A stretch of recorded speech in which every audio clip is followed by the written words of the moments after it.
Hello and welcome to Good Day CA. I'm Molly Golden. And I'm Danica First. Molly, let's start things off right today here at Cheshire Academy.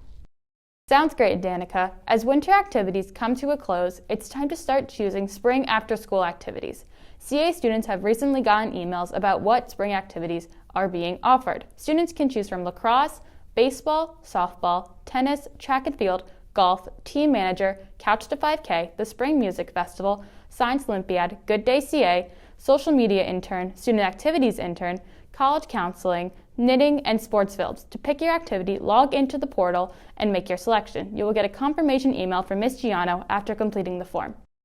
Winter sports awards have arrived. This year's award includes MVP, the Most Improved Player, and Coaches Award.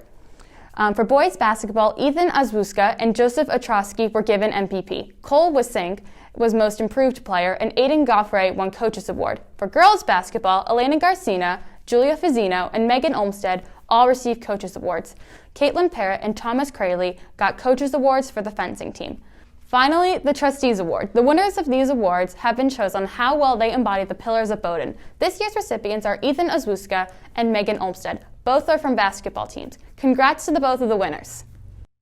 CA seniors and post-grads now have the opportunity to be part of the end of the year celebration committee.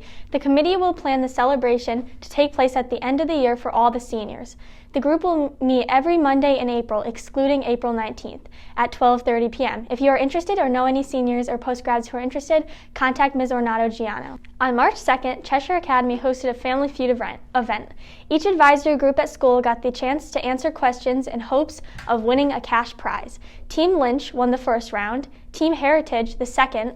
The third round winner was Team Purcell, and Miss Bass-Riccio's advisory group, Team Bass, achieved victory in the final round. Each winning advisory group will receive $75 to spend during advisory upon our return from break. Cardboard cutouts are coming to campus. CA students, faculty, and staff can purchase a personalized cardboard cutout of yourself, a friend, family member, pet, or anything in between for $30. The personalized cutouts will be placed around campus at school, contests, and events. When purchases are made, all proceeds go to your class to spend. That's what's going on at CA. Let's take a look at some local news now. Earlier this week, Governor Ned Lamont announced that Connecticut is rolling back some COVID restrictions. Capacity limits have been lifted for most businesses. Although bars remain closed, movie theaters and performance venues can open at 50% capacity. Lamont said the difference between 75% and 100% in restaurants are very difficult to enforce anyway. We thought we would frankly have very low infection rate right now. Now this was the time to make the change. On Monday, Dr. Miguel Cardona, a Meriden native, was confirmed as our nation's 12th Secretary of Education. Cardona was once a teacher in the Meriden public school system, and most recently was Connecticut's education chief. Cardona now oversees the American education system, along with President Biden. On March 3rd, Dr. Jill Biden visited Ben Franklin Elementary School in Meriden, Connecticut. Miguel Cardona inspired the trip as a Meriden native. There are more schools to visit on her schedule soon. Both Dr. Biden and Cardona hope that virtual learning will start to decrease so that students can return to learning in the classroom. Yale New Haven Hospital is making more places available for Connecticut citizens to get their COVID-19 vaccines. People can get their vaccines in clinics, churches, and for some, even in their own neighborhoods. It's important that everybody who can get their vaccine can, because it contributes to herd immunity and will help to end the pandemic. Now let's head over to Nicholas, who has updates on what's going on around the country. Thanks, Danica.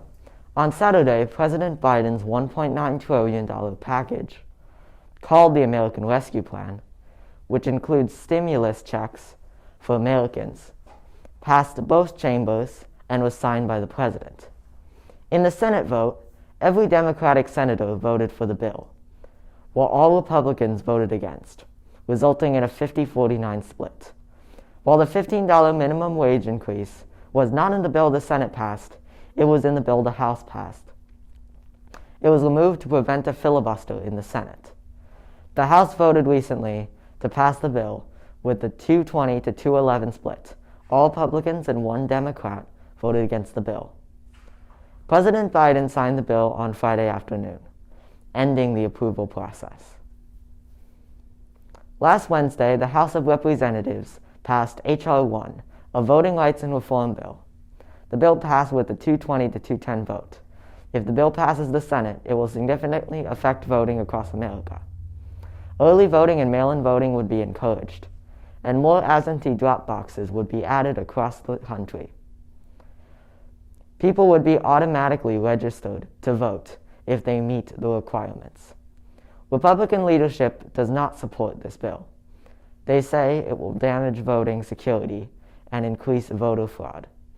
Democratic leadership says that the bill will decrease voter discrimination and make it harder to suppress the vote.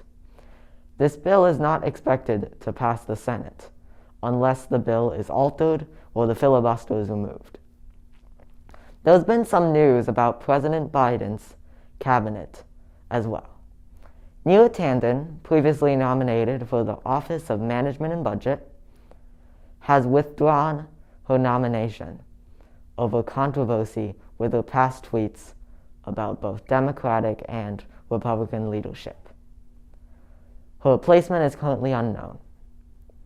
Cecilia Rouse has been confirmed as chair of the Council of Economic Advisors, and Gino Raimondo has been confirmed as Secretary of Commerce.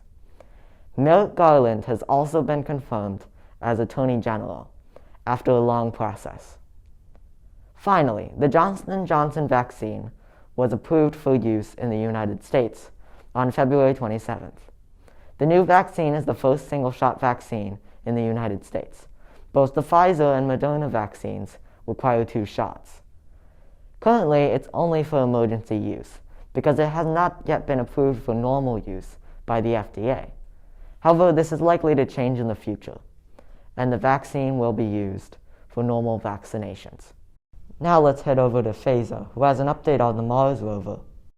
After almost 7 months of traveling through outer space, NASA's Perseverance rover landed on Mars on February 18th at 3:55 Eastern Standard Time. The rover sent back many pictures around its landing site, the Jezero crater, which is a 30-mile wide impact depression. Perseverance has the mission of looking for signs of past microbacterial life and to characterize the planet's past climate and geology. Many images, including high-resolution color pictures of Mars and a 360-degree panorama, were taken by Perseverance. The rover is still continuing to roam around on Mars, traveling to the destination programmed in by NASA, collecting information and images for scientists to investigate back here on Earth. New York Governor Andrew Cuomo said Broadway theaters will be able to open on April 2nd at 33% capacity. Still, don't expect to see a full production until sometime around Labor Day. Guests will still have to wear masks and social distance. And you may have to present a negative COVID-19 test before attending. Speaking of stars, the NBA hosted its annual All-Star Game on March 7th. Team LeBron managed to top Team Durant by a final score of 170 to 150, with a half-court shot winning it all. The game's MVP is Giannis Antetokounmpo, who set a new record by shooting 16 for 16 in the game. Anything's off in sports. Dak Prescott and the Dallas Cowboys signed a new deal.